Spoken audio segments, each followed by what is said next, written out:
আসসালামু আলাইকুম। চলে আসলাম গরমের দিনের আমের রেসিপি নিয়ে।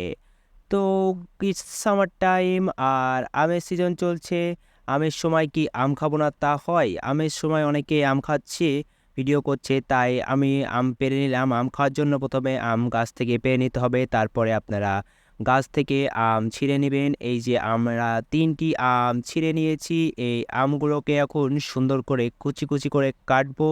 তারপর মসলা দিয়ে মাখিয়ে টেস্ট করে খাবো। আপনারাও চাইলে এভাবে খেতে পারেন। এই যে আম ছিলা হচ্ছে, চাকু দিয়ে আম ছিঁড়া হচ্ছে। তা আমগুলা অনেক সুন্দর ছিল। আপনারা চাইলে এই আমগুলো পাকাও খেতে পারবেন, কাঁচাও খেতে পারবেন। তো আম যেহেতু গাছেই আছে, আম কিনার আর দরকার কি? তাই গাছের আম পেড়ে আম ছিলার পরে মাখিয়ে খেতে লাগলাম। অনেক সুন্দর। আপনাদের আম খাওয়ার দাওয়াত রইল। সবাই আম খেতে চলে আসবেন। আপনারাও কে এভাবে আম খেতে ভালোবাসেন অবশ্যই কমেন্টে জানাবেন। আর যদি না খেয়ে থাকেন এখনও কিন্তু সময় আছে। আর কয়েকদিন পরেই বাজারে আম উঠতে শুরু করবে। তো আমগুলো অনেকেই পেকে গেছে, অনেকটা পেকে যাচ্ছে।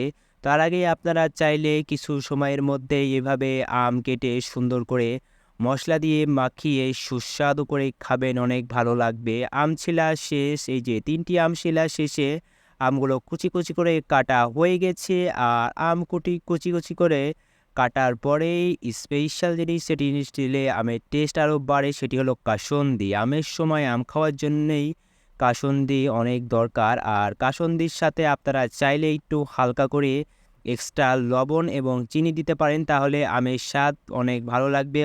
আজকের আমের টেস্টটা অনেক ভালোই ছিল। আপনারা চাইলেও এভাবে খেতে পারেন। আর কে এরকম ভিডিও চান ইন্টারেস্টিং, ভালো থাকবেন জানাবেন সবাই। ধন্যবাদ। আল্লাহ হাফেজ।